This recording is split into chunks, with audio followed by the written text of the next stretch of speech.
This is Your Life. On the way to London's Talk of the Town night spot, on the trail of a cabaret star who has topped the bill here no fewer than 3 times in the past 18 months. She's been called Britain's Miss Show Business. She's been named Cabaret Performer of the Year by the Variety Club. And right now, inside here, she's about to pick up another award, Champagne Star, which is very appropriate indeed, because right now, the career of this girl who began her career in a chorus line in Las Vegas is very much on the bubble. And I'm an unexpected guest as far as she's concerned. So let's get up here quickly before it's all. I can see her, and you know instantly who she is as soon as I get there. That's not us, that's something else, that's the award.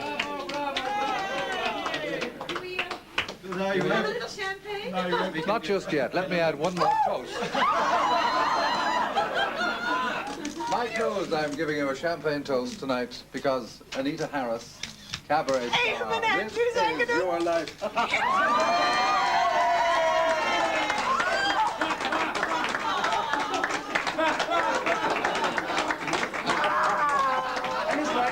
This way, Anita, and again. Anita with the flip.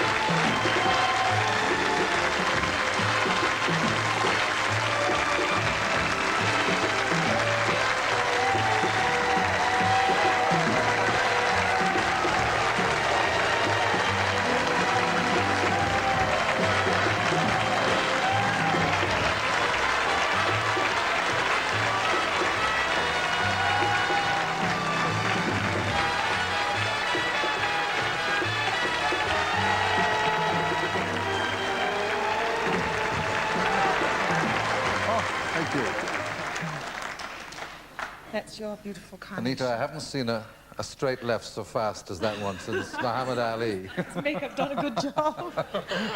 Oh, golly. I must say thanks again to your husband right beside you, writer, producer Mike Margolis, and to this talented team and beautiful team of yours here. Thank you to all.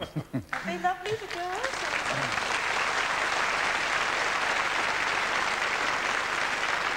And right away, Anita, let's take a look at that award-winning cabaret performance. Here you are, in action at Talk of the Town, as you will be again around midnight tonight. Sir, give your attention to I really have to mention the moment in her presence, and you know you can't forget the rest. Do we really have to mention that tonight she's second best? Singular sensation, really combination. She's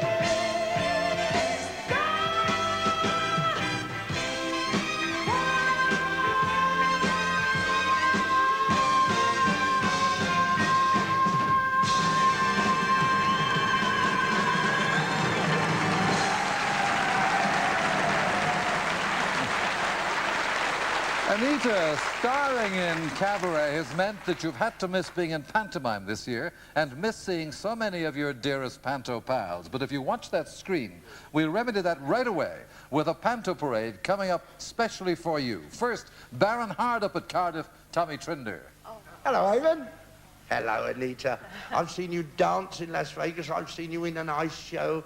I've seen you in cabaret. In fact, there's nothing you can't do, and it is dedication. And the biggest accolade I can give you, darling, is you are a professional. Here, Tommy. And from Bournemouth in Cinderella, Roy Hudd and Clive Dunn. Happy memories, eh, of working together in Bournemouth, playing at the Winter Gardens, but not a word to Mike. And to the lady who was the most smashing thinger, Burlington Bertie, on the Royal Variety Show this year, we wish you a happy evening, don't we, Governor? We do indeed, sir. Come on, back to work. Right, You're the back half, you know that, don't you?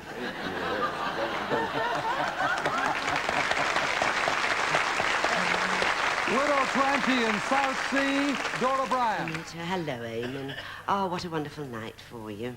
Well, have a lovely time this evening, Anita, and all the very best. You deserve the best because you are the best. She does. Buttons at Cardiff, Leslie Crowther. congratulations to you and many, many thanks to you and Mike for all the good works you do for Stars Organisation for Spastics. Okay? Widow Twankey at Nottingham, Billy Dainty. Anita, have a wonderful night. It couldn't happen to a lovelier person than you. Big kiss from Mike. Read all the press reports about your camera, and it's been marvellous to read. And just before he gets into his frock, one more Widow Twankey from Birmingham, Danny LaRue. Hello, Eamonn. Hello, Anita. Mike. It's wonderful being with you tonight, if not in person. I'm twanking it up here in Birmingham and enjoying it very much. I wish you a wonderful evening. I wish you a wonderful 82. When I saw it at the talk of the town, for the first time, I thought, here at last, we've got a great British female cabaret star. You've developed from not just being a great singer, but a great entertainer. That's the word, entertainer. I love you very much. God bless you. Bye. Thank you, Danny. Thank you, all you stars of Pantomime. But not quite all, Anita, from Panto, because who better to represent all those stars than the star of your own very first pantomime nearly 20 years ago, great friend of yours, music hall legend turned actor, Jimmy Jewell.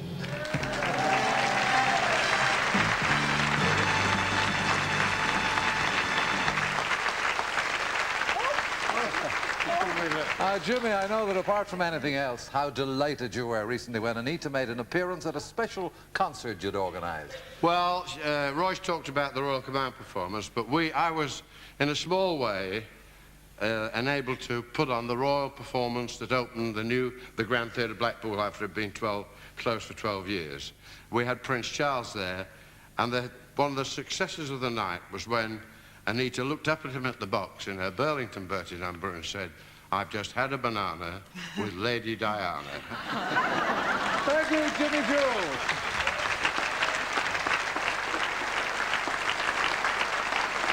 Well, thanks to Mike here, and a sentimental piece of film he took and kept, we can take a look at you, Anita, in the title role of Cinderella at Coventry back in 1968, involved in a bit of bother with buttons. I'm frozen. Only one way to break the freeze. No, the cake I'll never have this. She's got nothing to do with it. Sorry, I have to do nothing. Come on, Cinderella. So Anita Buttons finally got that kiss. Yes, and I hope I get another one tonight. Yes, that marvellous comedian, Jimmy Tarbuck.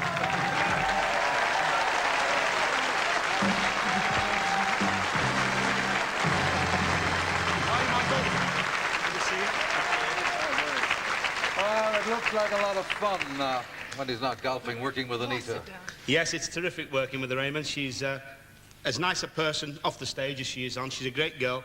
But in that pantomime, one afternoon I was working with her, and someone said to me, there's a visiting from an old ladies' home, and there was a lady who got left on the altar, and she likes only to go out in her wedding dress.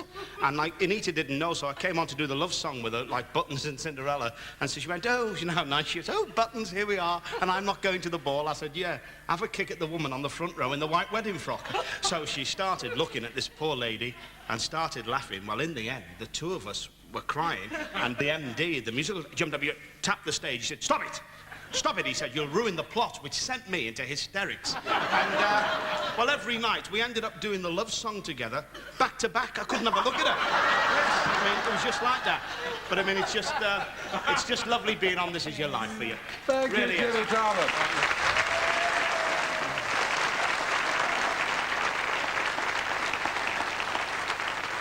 Well, Anita Harris, this is your life, and just about the time you were due to make your very first appearance, wartime German bombers launched a heavy blitz on the seaport of Bristol, and your family's hometown of nearby Bath also took a punishing battering.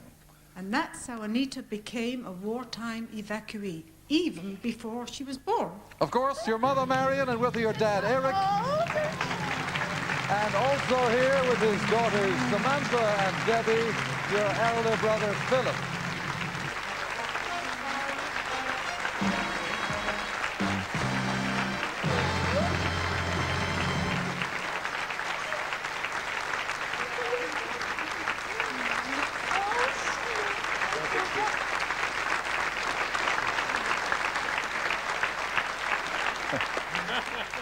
Marion, Anita became a wartime evacuee before she was born because, in a sense, you were lucky.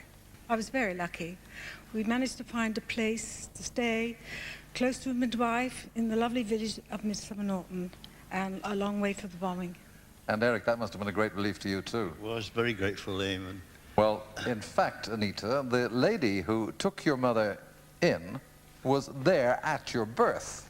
Yes, Anita. I heard the very first high notes you ever attempted. You were actually born in her bed, Nellie Gregory.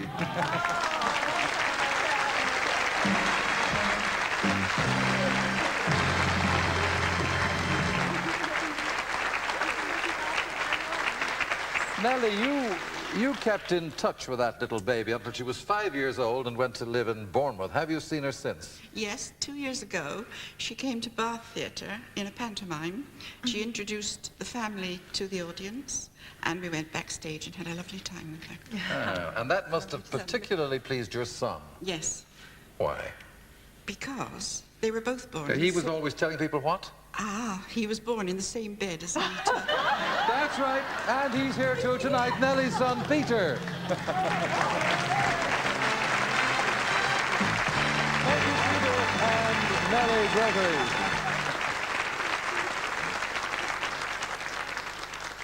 Well, now, Anita, here you are, a healthy 6 months old, and Philip, she was only 2.5 years older than that when she showed her taste for the stage. That's right, Eamonn. She used to go to these Saturday morning cinemas, and she went on stage and sang the Doris Day songs, you know, of the day. Even at 3, yeah. Yes. Well, it's a busy childhood for you, Anita. You have dancing lessons, learn to play the piano, and excel at skating. School is at the Convent of the Cross in Bournemouth, where you spent 7 happy years. Mind you did try to dodge 1 or 2 little duties, like having to attend benediction at the end of the week, 4:30 Friday afternoons. You'd rather be heading for the ice rink. But the whole school had to attend, and teachers went seeking out any dodgers. But when they came looking for us, Anita, you were a step ahead of the teacher. In fact, it was the only time you ever put yourself on a pedestal. Best friends at school, Wendy Neame and Mavis Linter.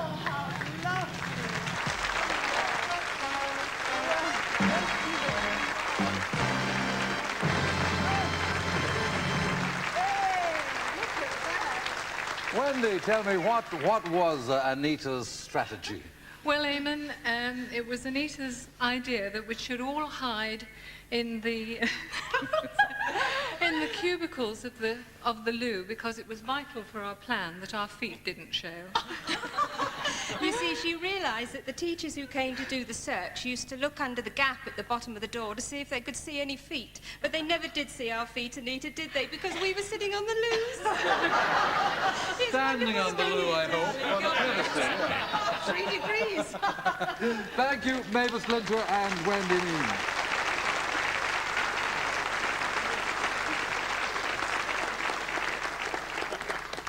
By the time you're 15, Anita, you're showing such a great talent for ice skating. You're invited to the famous Queen's Club in London for a full-time training with a view to competing in international championships.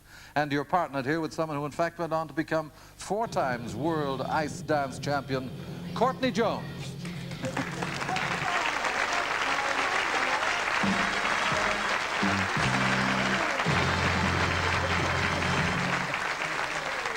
Courtney, you had the greatest respect for Anita on ice. I did indeed, yes. There's no doubt she'd have been a champion if she hadn't had her heart set on a show business career.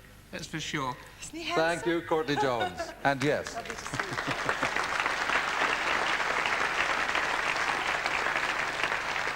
While you're at Queen's Ice Rink, with your talent scout spots you and offers you an audition with the famous Paris-based dancing troupe, the Charlie Ballet. You travel to Paris, where to your joy and astonishment, you're offered a 6-month contract to fly out to Las Vegas. But you're only 16, and telephone your mother and father to ask if you can go. Marion, your reaction? I was speechless, wasn't I? And we said, no way. No She'd way. just been to a convent, and we said, no way, she's going to Las Vegas. But we gave in. I'll tell you why, because, Anita, at your parents' home was someone on a visit from abroad. These days his home is in Canada, but as you know, he's still globe-trotting, and if you look at that screen, you'll see we caught up with him a long, long way from his Toronto home. In fact, on a business trip to New Zealand, and it's from Cambridge, North Island. He recalls his part in the biggest decision of your life, your brother David. Oh, hi, Anita. It's great to be with you tonight, all the way from New Zealand. You know, I know you're just as surprised tonight as Mum and Dad were when you called from Paris, asking them if you could take off to Las Vegas to join a chorus line. Well, you know, we've grown up together, and I knew how much going into show business meant to you. And now to see all this happen is just one of the most wonderful things that we can enjoy with you. But I came back from Switzerland, remember, to talk with Mum and Dad and plead with them so that you could go off to Las Vegas. Well, we called you back with their blessings in Paris, and there you took the plane to that wonderful trip over to Las Vegas. And look at it, everything's come true, and you're right at the top of the bill, and we're sharing it all with you tonight. And what's more, there are lots of other people too that want to share it with you. And I know that there's somebody else in Canada who wants to be here with you tonight as well. But more for that later. I want to say love to everyone. Hari Ra from New Zealand, and back to Eamonn in London. Thank you, David Harris. And that certain someone that David mentioned there, Anita, that certain someone once delivered a special message from you to your mum and dad. Remember, Anita? You asked me to tell them not to worry. You were doing just fine. We've flown her from her home in Hamilton, Ontario, Mike's mother, Rose.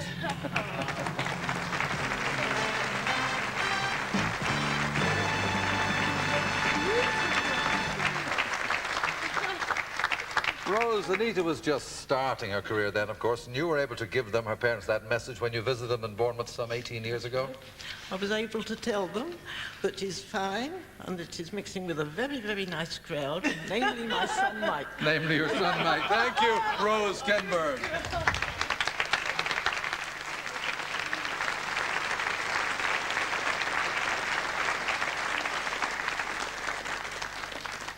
Well, of course, Anita, you first met Mike just after that booking with the Charlie Ballet in Las Vegas. And right now, I'd like to remind you of someone you were so friendly with there. There you are in the chorus line at El Rancho, Las Vegas. And tell me, who is the pretty chorus girl one up from you in the line? Keep looking. Yes. Oh, look, darling, it's me. From Panto at Pool in Dorset, I should say, Amy MacDonald. Hello, Nitty. Hello, Eamonn. Do you remember we had what we called the Charlie Ballet bus, which was this enormous big car that we kind of shared?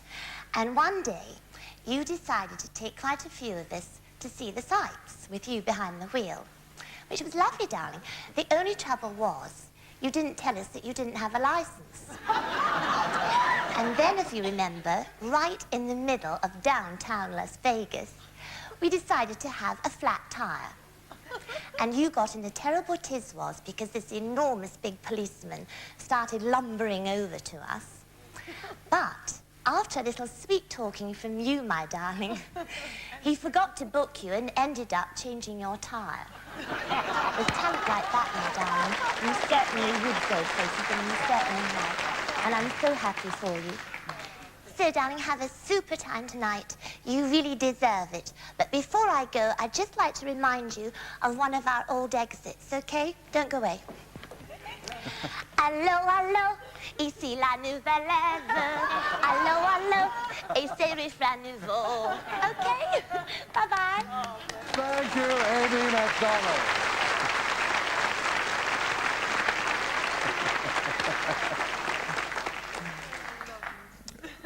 Back in London, Anita, you auditioned for a record Mike was producing, and 2 weeks later, that led to a question, right, Mike? Yes, I proposed, Eamonn, and she wasn't too keen on the idea. But, Anita, you changed your mind sometime later, didn't you? Quite a while later, yes. Tell us how. Where were you? 15 years. Well, I went to Spain, and I quite liked Spain, but I missed him. So I was there for about a month, and I proposed, didn't I? You said yes, and I said, yes, what? Let's do it. And we also got married. Well, in fact, you were married in Bournemouth here on May the 7th, 1973. And Anita, someone else looking for singing talent also listens to your voice and invites you to join his potent mixture of voices in harmony.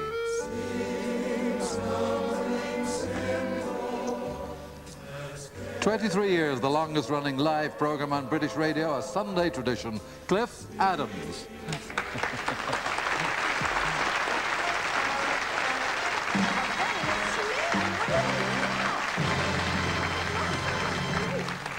Cliff, Anita was with you about 3 years, wasn't she? Yes, she was. In fact, I clearly remember auditioning her for what was to be her very first professional singing engagement. Absolutely. This very young but very beautiful young lady walked into my office and announced that she was going to sing I Enjoy Being a Girl, remember? Did you clearly did? Oh, yes. But seriously, it wasn't very hard to see the potential. Thank you, Cliff Adams.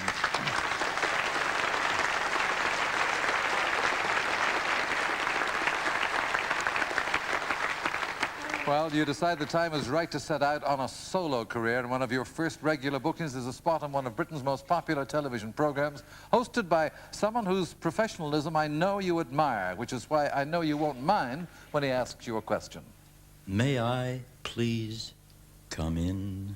One of the most famous voices in broadcasting, you were the regular singer on his show on the Braden Beat, of course, Bernard Braden.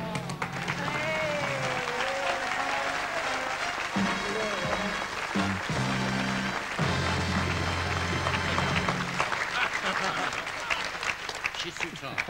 You're growing too. I know. Bernie, what's the special significance of that song title? Well, it was a song that I persuaded Anita to do against her better judgment, and she was probably right. No, I was only singing it yesterday. Were you? Oh, that's good to hear. I think the only thing I had to offer Anita at that time was a chance to stretch her talent. We live in a country where people are encouraged to do one thing and one thing only. She was, as Tommy Trinder said, a great ice skater, fabulous dancer, and we tried on our limited budget to let you do that as well as sing. And I think, considering that in 1981 she was voted Variety Artist of the Year, I can say in all modesty that without my help, you might have made it 3 or 4 years earlier. Thank you, Bernard Braden.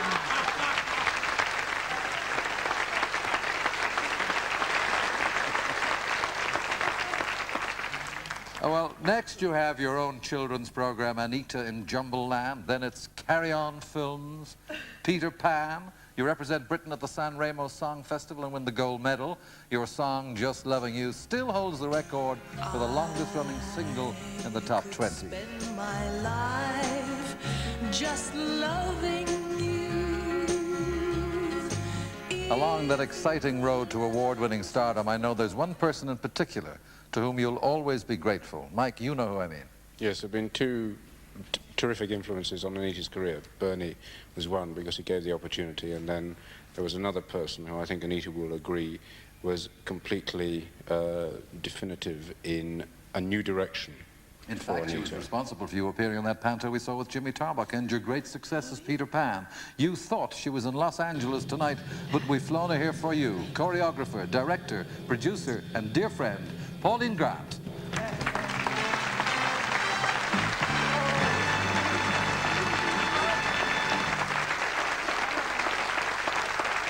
Pauline, you are one of the greatest behind-the-scenes names in the theatre, English National Opera, Glyndebourne, Royal Shakespeare Company. What special talents did you spot in Anita?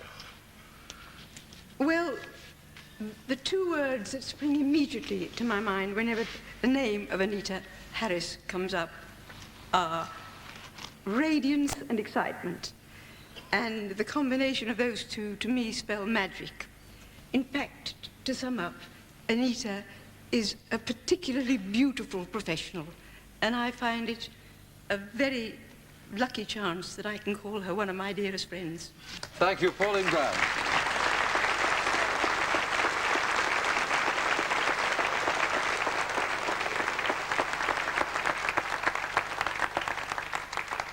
Anita, just one more thing. Quite by chance, just before Christmas, we heard a radio broadcast And you said that the most important thing in your life is your family, and what a great shame it was that your brother had to be on the other side of the world.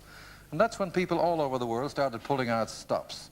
No, Anita, not in North Island, New Zealand, from where he greeted you, for we rushed him to a plane to fly him across the world to be here for you, your brother David.